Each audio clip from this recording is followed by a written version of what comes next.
যে গত ১১ মাসে এই সরকারের যারা কর্তা ব্যক্তি তারা এই ক্ষমতায় আসার আগে সবাই ছিলেন আমাদের এই জাতির প্রিয় মুখ। উপদেষ্টাতে যারা ছিলেন তাদেরকে দেখলে আমাদের ভালো লাগতো, তাদের কথা শুনলে আমাদের ভালো লাগতো। আর তাদেরকে নিয়ে আমরা কল্পনা করতাম যে এই মানুষগুলো আকাশের চাঁদ বা তারকা হিসেবে আছে এবং তারা যদি কোনোদিন আমাদের ক্ষমতার চেয়ারে বসে তাহলে আমাদের যে স্বপ্ন সেই স্বপ্নগুলো বাস্তবায়িত হবে এবং রাজনীতিবিদদের বিরুদ্ধে যে সকল অভিযোগ রয়েছে সেই সকল অভিযোগ এদের বিরুদ্ধে আসবে না। এরা মিথ্যা কথা বলবে না, এরা দেশের টাকা নষ্ট করবে না, এরা মানে গতানুগতিক রাজনীতির বাইরে গিয়ে বাংলাদেশকে একটা ওয়েস্টার্ন স্টাইলের আধুনিক গণতান্ত্রিক কল্যাণমুখী রাষ্ট্র পরিণত করবে। এই স্বপ্নগুলো যারা আমাদেরকে দেখাতেন বাংলাদেশে প্রায় সবগুলো মানুষ গত ১১ মাস ধরে এই রাষ্ট্র পরিচালনা করছে। কিন্তু বাস্তবতা হলো যে আমাদের দেশের একেবারে বিতর্কিত, যাদেরকে আমরা অসভ্য বলি, যাদেরকে আমরা চোর বলি, ডাকাত বলি, গুন্ডা বলি, লেখাপড়া জানে না, ইয়াবা ব্যবসায়ী বলি, সে সকল রাজনীতিবিদরা সেই স্বাধীনতার পর থেকে এখন পর্যন্ত সর্বনিম্ন যত বাজেভাবে তারা দেশ চালিয়েছেন বিভিন্ন সেক্টরে, সেই বাজে জিনিসগুলোর চাইতেও এই গত ১১ মাসে আমাদের জাতীয় অর্থনীতি, আইনশৃঙ্খলা, ইনস্টিটিউশনাল যেটা ধ্বংস হয়ে যাওয়া, প্রতিষ্ঠানগুলো ধ্বংস হয়ে যাওয়া এবং মানুষের মন এবং মননে বিষ তৈরি করা, এই কাজগুলো অতীতের সবচেয়ে নিকৃষ্ট শাসকের আমলে যা হয়েছে তার চেয়ে বেশি হয়েছে এই গত ১১ মাসে। ফলে দেখুন, এরশাদের জমানাতেও কবিতা লেখা হতো, শেখ হাসিনার জমানাতেও সুন্দর সুন্দর সিনেমা হতো, গান হতো।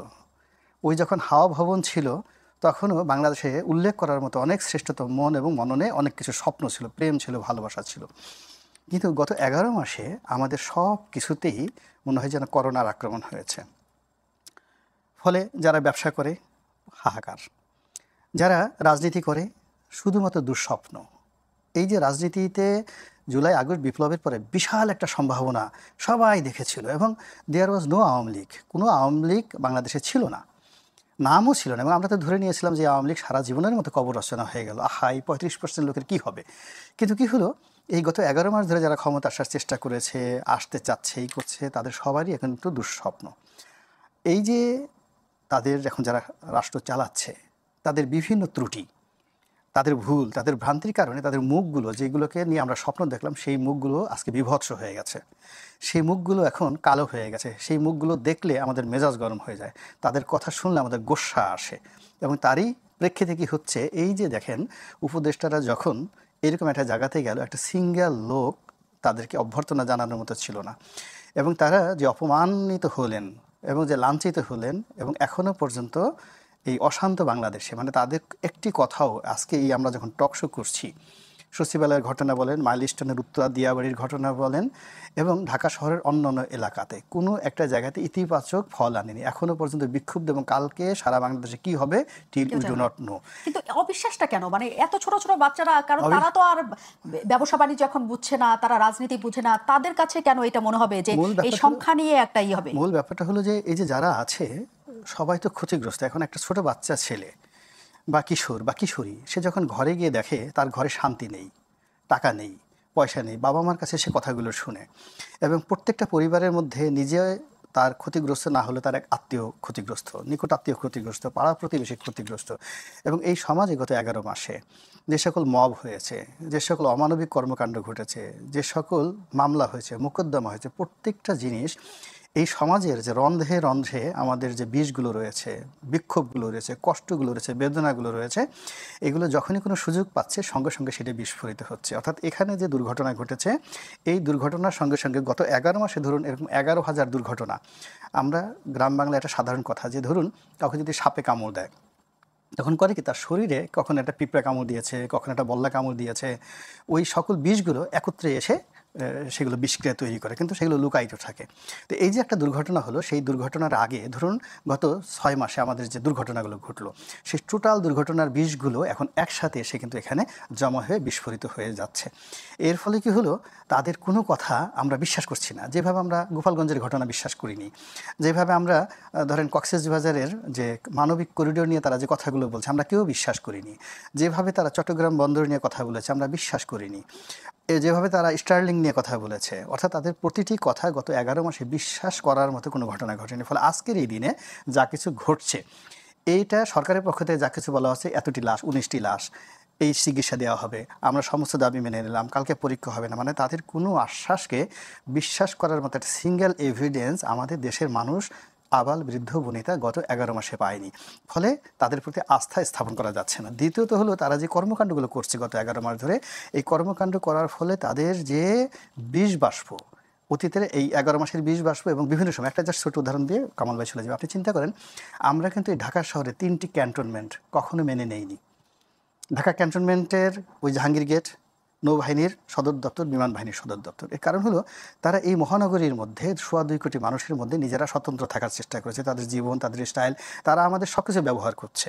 মানে যখন একটা আর্মির গাড়ি মতিঝিলে আসছে, আমরা তাদেরকে জায়গা দিচ্ছি, আমরা তাদেরকে সম্মান করছি, কিন্তু যখনই আমাদের সিভিলিয়ানদের গাড়ি জাহাঙ্গীর গেটে যাচ্ছে, মুহূর্তের মধ্যে আমরা সেদিকে কিন্তু তাকাতে পারছি না। এই যে ক্ষোভ, এই যে বেদনা, কিংবা দেখা যাচ্ছে যে আমাদের যত কষ্ট থাকুক, যত বেদনা থাকুক, যা কিছু থাকুক, আমরা সমস্ত কিছু দিয়ে আমাদের সশস্ত্র বাহিনীকে আমরা তাদেরকে লালন করছি, পালন করছি, বেতন দিচ্ছি, ভাতা দিচ্ছি, কিন্তু আমরা তাদেরকে ভয় পাই, আমরা তাদেরকে ভালোবাসতে পারি না, তাদেরকে নিয়ে গর্ব করতে পারি না। কিন্তু মনের ভয়ে, প্রাণের ভয়ে আমরা তাদেরকে বলি যে ওরা আমাদের দেশপ্রেমিক সেনাবাহিনী। এই মুহূর্তে রাষ্ট্রটা পরিচালনা করছেন তারা আসলে এই বিষয়টির সঙ্গে রাজনীতি, তারপরে শেষে এই বিষয়টির সঙ্গে যে প্র্যাকটিক্যাল কমিউনিকেশন অ্যান্ড নেগোসিয়েশন কীভাবে করতে হয় বাস্তবতা, এই ধরনের ক্রাইসিস ম্যানেজমেন্টে, এটা তাদের একেবারে ন্যূনতম ধারণা নেই। ধরুন ওই সমস্যাটা তৈরি হয়েছে মাইলস্টোন কলেজ অ্যান্ড স্কুল থেকে। ওখানে ট্রাস্টর দিকে বিশ্বাসযোগ্য কে, ওখানকার প্রিয় যিনি শিক্ষক আছেন, প্রিন্সিপাল আছেন, বা ওখানে যারা আছেন যাদেরকে সবাই ভালোবাসে। এমন দেখা গেছে যে আমরা পড়ছি মুন্নি, যে একটা স্কুলে দপ্তরই সবচেয়ে প্রিয় মুখ। এখন ক্রাইসিস সময় দেখা গেল সেই দপ্তরই এসে যদি একটা কথা বলেন, তার কথা কিন্তু সবাই বিশ্বাস করবে। তো এখন ওখানে কথা বলার জন্য যে বিশ্বস্ত এবং প্রিয় মুখ দরকার, সেই প্রিয় মুখটির পরিবর্তে যে মুখটিকে দেখলে রাগ হয়ে যাবে, ক্রোধ হবে, ক্ষোভ আসবে, ঘৃণা আছে, সেই মুখগুলো ওখানে চলে যাচ্ছে। This is the first mistake. ফলে ওই তারা যদি একেবারে 100% সত্য কথাও বলে, এই পরিস্থিতির কারণে, অপ্রিয়তার কারণে সেখানে কনফিউশন তৈরি হয়ে গেছে এবং হয়ে যাবে।